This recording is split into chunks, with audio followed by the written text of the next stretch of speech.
Hello everyone, this is Rashmi. Welcome to my YouTube channel Gram Easy. So today I am going to discuss about reciprocal pronoun and relative pronouns. Okay, so without wasting any time, let's start with the definition of reciprocal pronoun. A reciprocal pronoun is used to express the mutual relationship between the two subjects. These pronouns denote the mutual actions of the parties involved. देखिए reciprocal pronounce ना क्या होते हैं, वो always दो subjects जो होते हैं ना उनके बीच के म्यूचुअल रिलेशनशिप बताता है या फिर उनका जो म्यूचुअल एक्शंस इन्वॉल्व होता है ना उसके बारे में बताता है ना।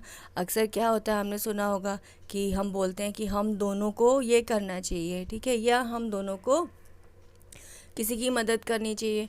तो इस तरह से जो दो लोगों की जो म्यूचुअल रिलेशनशिप है ना, अंडरस्टैंडिंग कहे जाए या उन दोनों के म्यूचुअल एक्शंस कहे जाए, ठीक है, उनको ही हम बोलते हैं रेसिप्रोकल प्रोनाउंस। देखिए ईच अदर या वन अनदर, ये दो क्या होते हैं हमारे रेसिप्रोकल प्रोनाउंस, ठीक है। अब एक एग्जांपल देखते हैं हम, they looked at each other, तो ये क्या ईच अदर हमारा क्या है, रेसिप्रोकल प्रोनाउन है। यहाँ पे क्या हो रहा है, यहाँ पे दो सब्जेक्ट्स के बीच में एक म्यूचुअल रिलेशनशिप या एक एक्शन को शो किया जा रहा है, ठीक है ना। अब सेकंड एग्जांपल देखते हैं, we should help one another in times of need. तो यहाँ पे देखिए वन अनदर क्या हो गया हमारा रेसिप्रोकल प्रोनाउन, ठीक है। तो ये क्या कर रहा है, ये दो लोगों के एक्शंस को यहाँ पे शो कर रहा है। ओके, आई होप आपको बहुत अच्छे से समझ में आ गया होगा। देखिए बहुत इजी है ये, इसे लेकर ज़्यादा परेशान होने वाली बात नहीं है, ठीक है। जहाँ दो लोगों के बीच में म्यूचुअल रिलेशनशिप या म्यूचुअल एक्शन इन्वॉल्व होता है ना, उन्हीं वर्ड्स को हम बोलते हैं रेसिप्रोकल, ठीक है। जैसे मैं बोल रही हूँ कि मैं या मेरा फ्रेंड, ठीक है, हम दोनों को किसी की मदद करनी चाहिए, ओके, या फिर मैं कहती हूँ कि दो लोगों ने एक दूसरे को एक साथ देखा, ठीक है। तो जो वर्ड्स दो लोगों के एक साथ होने वाले काम को, ठीक है ना, या एक साथ होने वाले उनके जो रिलेशनशिप को समझाते हैं ना, उन्हीं को हम रेसिप्रोकल प्रोनाउंस बोलते हैं। तो फ्रेंड्स अब हम बढ़ते हैं हमारे नेक्स्ट प्रोनाउन की तरफ, विच इज़ रिलेटिव प्रोनाउंस। तो चलिए हम पढ़ते हैं इसकी डेफिनेशन में कि हमें इसके बारे में क्या इन्फॉर्मेशन मिल रही है। Pronouns that link a phrase or a clause to another in a sentence are called relative pronouns. Pronouns such as who, which, that, whom and whose are relative pronouns.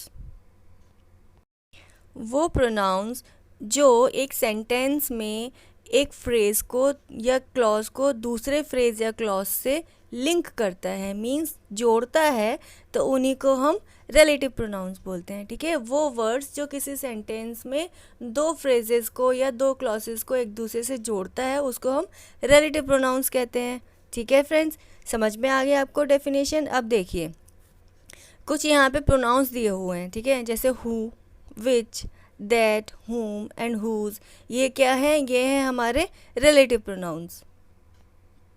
देखिए रिलेटिव प्रोनाउंस को और अच्छे से समझने के लिए हम examples की तरफ देखते हैं, ठीक है। तो फर्स्ट एग्जाम्पल है, the boy who stood first is my cousin. तो यहाँ पर हु क्या है, हु है हमारा रिलेटिव प्रोनाउन। यस, हु है हमारा रिलेटिव प्रोनाउन जो द बॉय, ठीक है, और stood first is my cousin, इन दोनों को आपस में जोड़ रहा है, ठीक है, इन दोनों को लिंक कर रहा है। अब नेक्स्ट देखिए, the book which you gave me is excellent. तो द बुक और you gave me is excellent, इन दोनों को जोड़ कौन रहा है, विच, ठीक है, विच है हमारा relative pronouns. The player whom they selected for Ranji trophy is from our school. तो देखिए यहाँ पे भी जो whom है क्या कर रहा है, दो क्लॉजेस को आपस में जोड़ रहा है। आई होप आपको समझ में आ रहा होगा, एग्जाम्पल्स के थ्रू तो हमें चीज़ें बहुत अच्छे से समझ में आती हैं।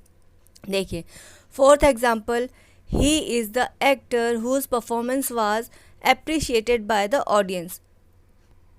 तो देखिए इस सेंटेंस में जो हुज है हमारा रिलेटिव प्रोनाउन, वो क्या कर रहा है, वो दो क्लॉजेस को आपस में जोड़ रहा है, ठीक है ना। तो यहाँ पे ही इज़ द एक्टर, इसको, और performance was appreciated by the audience, इसको, इन दोनों को लिंक कर रहा है। तो हुज हो गया हमारा रिलेटिव प्रोनाउन। देखिए यहाँ पे एक नोट दिया हुआ है, तो उस नोट में क्या इंफॉर्मेशन है, चलिए उसके बारे में भी हम पढ़ते हैं। Who always use with the peoples. Okay, who हमेशा कब यूज़ होता है, जब पीपल्स हों, ठीक है। जहाँ पीपल्स की, लोगों की बात होती है, वहाँ पे हमेशा हु यूज़ होता है, ठीक है। जैसे द मैन हु, ठीक है। तो जहाँ पीपल्स की, लोगों की बात होती है, वहाँ पर हु यूज़ होता है। सेकंड देखिए, which always use with things. तो जो हम विच यूज़ करते हैं वो हमेशा थिंग्स के साथ यूज़ होता है, ठीक है। जहाँ हम थिंग्स के बारे में बात कर रहे हैं, किसी भी चीज़ या वस्तु के बारे में बात कर रहे हैं, तो वहाँ पर हमेशा विच यूज़ होता है, ठीक है। फॉर एग्ज़ाम्पल द बुक विच, ठीक है। तो जहाँ हम चीज़ों के बारे में बात कर रहे हैं, थिंग्स के बारे में बात कर रहे हैं, तो वहाँ पर ऑलवेज विच यूज़ होगा। अब हम नेक्स्ट देखते हैं दैट, ठीक है। The third one, that can be use both people and things.